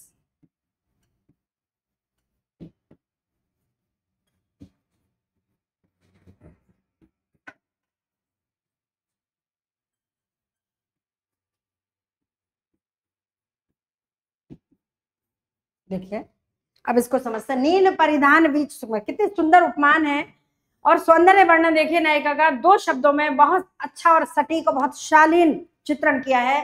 बीत काल के कवियों की तरह एक एक नक्श का वर्णन नहीं किया है कि एक एक शरीर के एक एक अंगों को ऐसी उपमाएं दी हो जो सुनने में भी अश्लील लगती हैं। बहुत शालीन सौंदर्य वर्णन है नायिका का। और कहा जाता है कि इतना शालीन, इतना सटीक और इतना मनोहारी सौंदर्य वर्णन हिंदी साहित्य में कहीं और देखने को नहीं मिलता जो कामायनी की श्रद्धा सर्ग में है। नील परिधान बीच सुकुमार, खिल रहा मृदुल अधखुला अंग। नीले, उसने इससे दिखा था, उसने नीले रंग के जो मृषण माने चमकीले जो भेड़ होते हैं, गांधार देश के चमकीले नीले रंग के खाल वाले, नीले रंग के रोम वाले भेड़ों की खाल का वस्त्र पहन रखा था। और वस्त्र कैसे पहना था आप देखिए, उस समय कोई टेलर नहीं होते थे। उसने उसकी शर्म लिया और यहाँ से और पूरा जहां तक पैरों तक आया वो लिपटा हुआ उसके बदन को ढक रहा था। तभी इन्होंने लिखा कि अधखुले अंग, कुछ अंग अधखुले थे, कुछ ऐसे दिख रहे थे जो सुंदर लिख रहे थे। उसके लिए उपमान देखिए, प्रसाद जी के उपमान की तारीफ काबिल कि नील परिधान बीच सुकुमार, सुकुमार माने जो बहुत कोमल अंग होते हैं, नील परिधान के बीच में उस नायिका के कोमल कोमल अंग जो खुल रहा मृदुल अधखुला अंग, जो अधखुले कोमल अंग उसके दिख रहे थे, जो उस परिधान के बीच में सुंदरता प्रकट कर रहे थे, सुशोभित हो रहे थे। यानी कि नीले और पीले का कॉम्बिनेशन, गौरवर्णा थी वो, और नीले रंग के चमकीले जो रोम वाले भेड़ की जो खाल उसने पहन रखी थी, तो उसके बीच में जो अधखुले कोमल मृदुल अंग जो उसके झलक रहे थे वो कैसे लग रहे थे। देखिए कल्पना उत्प्रेक्षा देखिए कवि की, खिला हो ज्यों बिजली का फूल, जैसे कोई बिजली का फूल खिला हो, मेघ बन बीच गुलाबी रंग, यानी कहने का मतलब कि वो गुलाबी रंग का उसका शरीर झलक रहा था। अधखुले जो कोमल सुकुमार अंग थे वो गुलाबी रंग के थे, यानी वो बिल्कुल गौर वर्ण में भी ऐसा वर्ण जो लालिमा लेकर के आता है। तो गौर वर्ण में जब लालिमा मिलती है तो वो गुलाबी रंग का दिखाई देता है। तो गुलाबी रंग के फूल बादलों के बीच में, नीले रंग के बादलों के बीच में कोई गुलाबी रंग का, कोई बिजली का बीच, मेघ बन बीच गुलाबी रंग, कोई गुलाबी रंग का जैसे बिजली का फूल खिल रहा हो बादलों के बीच में। इस शब्द से वो कहना चाहते हैं कि वो गौरवर्णा लालिमा से युक्त गौरवर्णा स्त्री थी, उसका शरीर गुलाबी रंग का था, उसका चेहरा भी गुलाबी रंग का था, और वो ऐसा प्रतीत हो रहा था मानो बादलों के, नीले रंग के बादलों के बीच में गुलाबी रंग के बिजली के फूल खिले हुए हैं। गिर रहे थे घुंघराले बाल, और इतना ही नहीं, उसके घुंघराले बाल लटके हुए उसके अंश कंधों तक आते हुए उसके मुख को घेर रहे थे, उसके मुख पर लटक रहे थे। गिर रहे थे घुंघराले बाल अंश अवलंबित मुख के पास, कुछ कंधे का सहारा लिए हुए और बार बार उसके मुख पर आ रहे थे। तो बिल्कुल आप देख सकते हैं, कल्पना कर सकते हैं, कवि की कल्पना है, वास्तव में भी हम कल्पना कर सकते हैं कि कोई गौरवर्णा स्त्री है, अधखुले अंग, इस तरह से वस्त्र पहने हुए है और उसके बाल भी घुंघराले हैं और बार बार उसके बाल उसके मुख पर आते हैं। तो उसके सौंदर्य का क्या कहना। नील घन शावक से सुकुमार, वो बाल ऐसे लग रहे थे जैसे नीले रंग के बादलों के बच्चे हों, छोटे छोटे बादलों के बच्चे हों, और सुधा भरने को विधु के पास, और विधु के पास, चंद्रमा के पास अमृत भरने के लिए आए हों। ये परंपरित रूपक है यहाँ पर, क्योंकि उसका मुख चंद्रमा के समान है और चंद्रमा के पास अमृत होता है, तो वो बादल के टुकड़े या बादल के छोटे छोटे टुकड़े जो बच्चों के समान थे, वो उसके मुख के पास, मुख चंद्र के पास अमृत भरने के लिए आए हों। तो इसमें परंपरित रूपक है ये, यहाँ पर परंपरित रूपक, क्योंकि अगर उसका मुख चंद्रमा नहीं है तो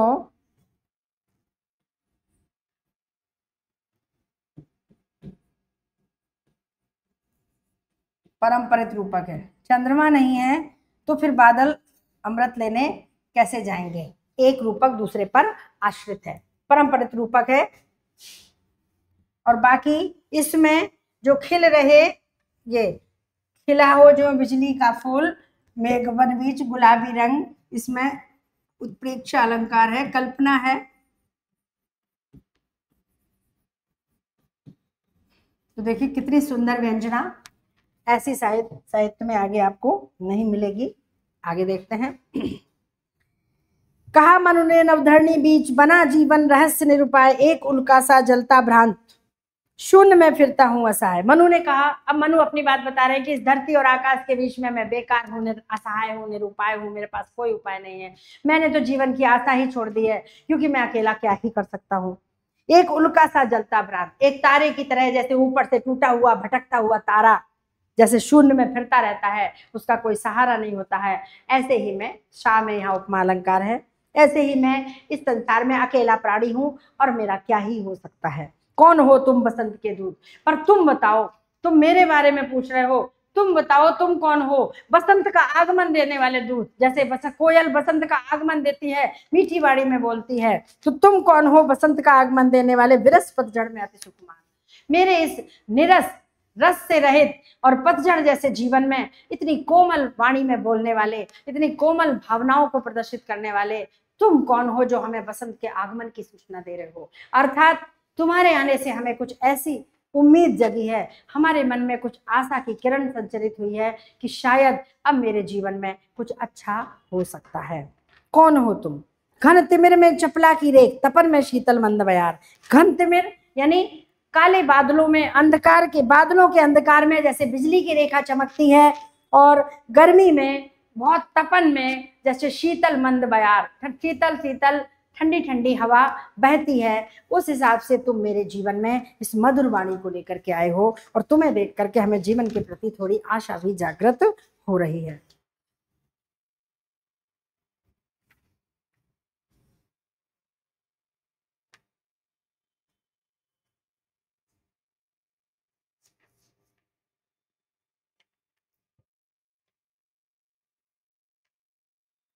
अब यहाँ पर आगे देखते हैं, ऐसे इनका वार्तालाप चलता रहता है।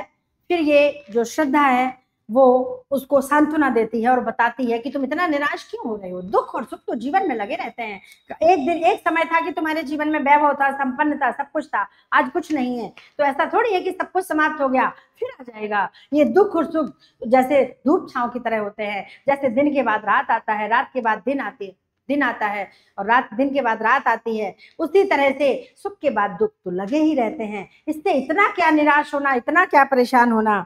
दुख के डर से तुम अज्ञात जटिलताओं का कर अनुमान, काम से झिझक रहे हो आज भविष्य से बनकर अनजान। तुम दुख से डर गए हो, शायद इस अज्ञात दुख से डर गए हो, और तुमने उसको बहुत जटिल मान लिया है और कठिन मान लिया है, और ये सोच लिया है कि अब तो मेरा जीवन कठिन हो गया है, अब मैं कुछ नहीं कर सकता हूँ। और ऐसा अनुमान करके तुम काम से झिझक रहे हो, तुम अपने कर्तव्य से दूर हो रहे हो, तुम इच्छाओं की पूर्ति नहीं कर रहे हो, अपने इच्छाओं को अपने अंदर दबा रहे हो, भविष्य से बनकर अनजान। और तुम भविष्य के बारे में नहीं सोच रहे हो। क्यों?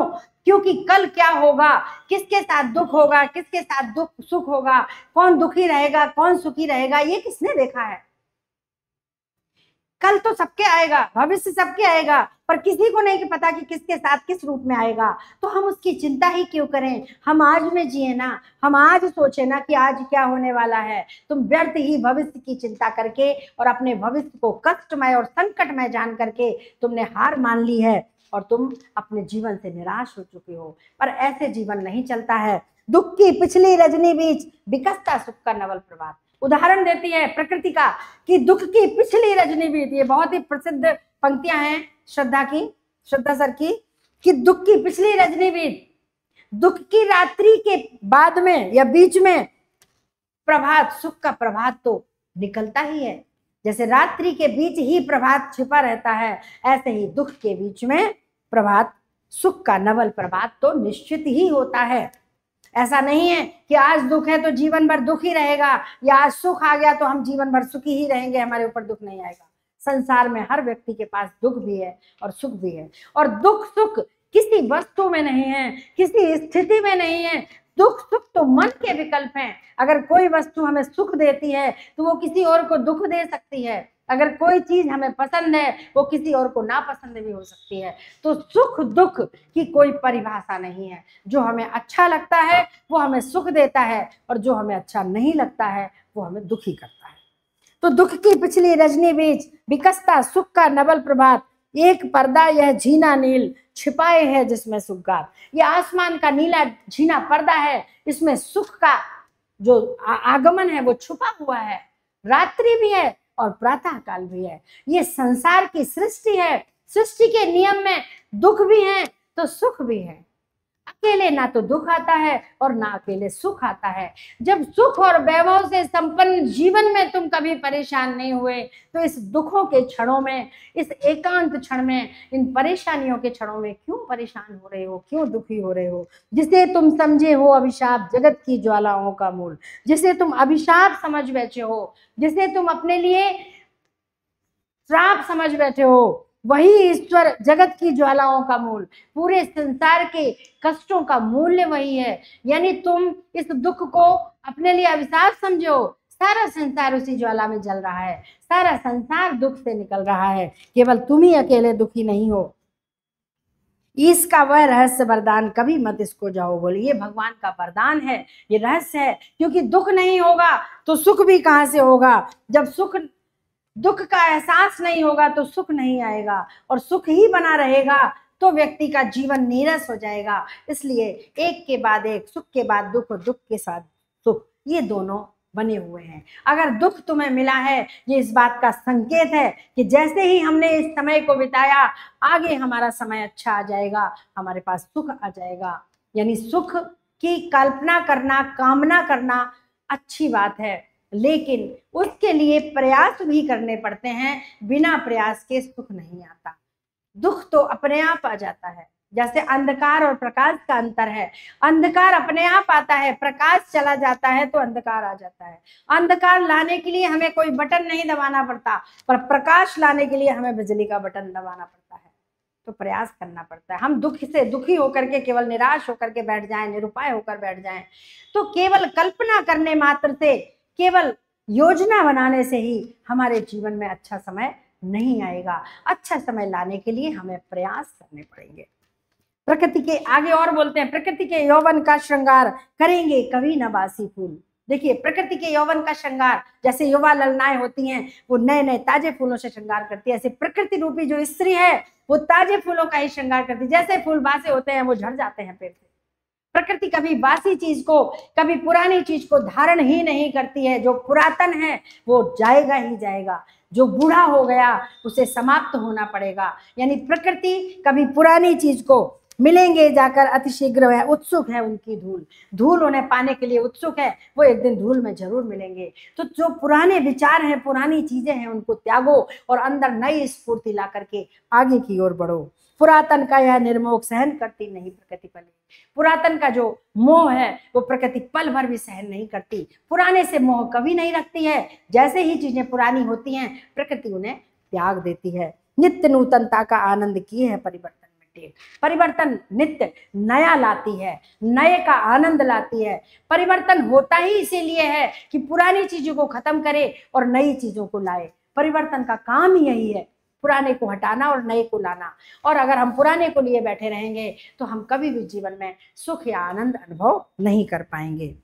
तो आगे इसी तरह से कहती है कि तुम अकेले क्या क्या कर सकते हो, बेकार ही तुम ऐसे विचार मन में ला रहे हो। और उन्होंने कहा कि मैं अब ज्यादा समय बर्बाद नहीं करूंगी, तुम अकेले ही अपने बोझ के तले दब रहे हो, अकेले ही अपने दुखों से परेशान हो। मैंने निश्चय किया है कि मैं तुम्हारी सहचरी बन करके, तुम्हारा साथ दे करके, और मैं अपने कर्तव्य से उर्ण हो जाना चाहती हूँ। उर्ण हो मैं क्यों ना विलम्ब, मैं विलम्ब ही उर्ण हो जाना चाहती हूँ। इसलिए तुम मेरी बात सुनो, समर्पण लो सेवा का सार।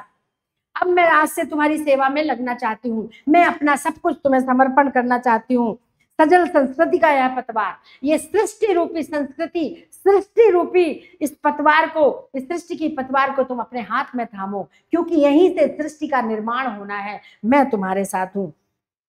आज से ही हमारा ये जीवन तुम्हारे लिए है और पद तल में हम तुम्हारे चरणों में अपने सब प्रकार के विकारों को छोड़ करके आज मैं अपने हृदय को तुम्हें समर्पित करती हूँ और मैं तुम्हें अपने जीवन की सहचर बनाती हूँ। दया माया ममता लो आज मधुरिमा लो अगाध विश्वास। मेरे हृदय में जो दया माया ममता जो कुछ भी है, जो मधुरिमा है, वो अगाध भरा हुआ है, समुद्र की तरह। मेरा हृदय स्वच्छ रत्न निधि की तरह है। किसकी तरह? समुद्र की तरह है। तुम्हारे लिए खुला है, आज तुम्हारे लिए खुला है, तुम जो चाहे इसमें से ले लो। यहाँ कहने का मतलब है कि मनु निराश बैठे हैं, दुखी बैठे हैं, परेशान हैं, चिड़चिड़े हैं और कष्ट में है, दर्द में है, पीड़ा में है। वो चाहती है कि हमारे हृदय के जितने भी अच्छे भाव हैं, दया माया ममता प्रेम करुणा, ये सब मनु के हृदय में भर जाए। तो वो अपना हृदय उनके सामने खोल कर रख देती है। अर्थात कहने का तात्पर्य है कि वह उनकी जीवन संगिनी बनने के लिए उसने अपना जो प्रस्ताव है वो मनु के सामने रख दिया। विश्व की, और कहती है आगे, विश्व की दुर्बलता बल बने पराजय का बढ़ता व्यापार। संसार में जो दुर्बलता हो, जो दुर्बल हो, वो बल बन जाए।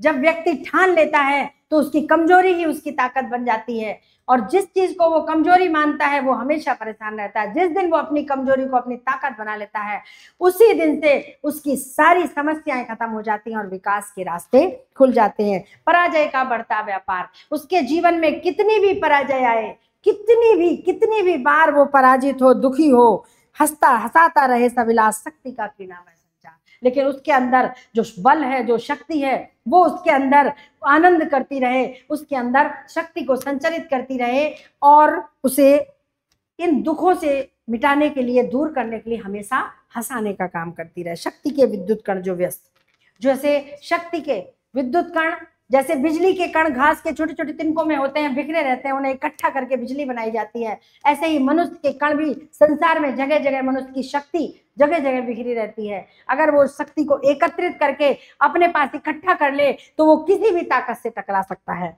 और समन्वय उसका करे। वह शक्ति को वो निरुपाय होकर के ना बैठे, उनका समन्वय करे और जब तब विजयनी मानवता हो जाए, समस्त मानवता जीत जाएगी, पूरी मानवता की विजय होगी। और उसका कहने का मतलब है कि हमारे तुम्हारे इस मिलन से, इस संयोग से ही मानव सृष्टि का निर्माण होगा, जिसके लिए ही विधाता ने तुम्हें यहाँ छोड़ रखा है। तुम बच गए हो पूरी देव जाति में। इसका मतलब है कि विधाता का कोई तो उद्देश्य रहा होगा। तुम उसको समझो और अपने कर्तव्य पथ पर आगे बढ़ो। तुम अकेले नहीं हो, मैं तुम्हारे साथ हूँ। इस तरह से हमारा ये जो प्रकरण है कवि की रचनाओं का, जिसमें काव्य खंड आज लगभग संपन्न हुआ, इसका गद्य खंड बचा है जहाँ 3, 4, 5 लेखकों की रचनाएं हैं। जैसे रामचंद्र शुक्ल के 1-2 निबंध लगे हुए हैं और आपका मोहन राकेश का लहरों का राजहंस नाटक है, उसने कहा था गोलेरी जी की कहानी है, प्रेमचंद की पूस की रात है। ऐसे 4-5 रचनाएं हैं जिनके बारे में हम अगली कक्षा में चर्चा करेंगे और उसके साथ ही हम ये प्रकरण समाप्त करेंगे। तब तक के लिए धन्यवाद।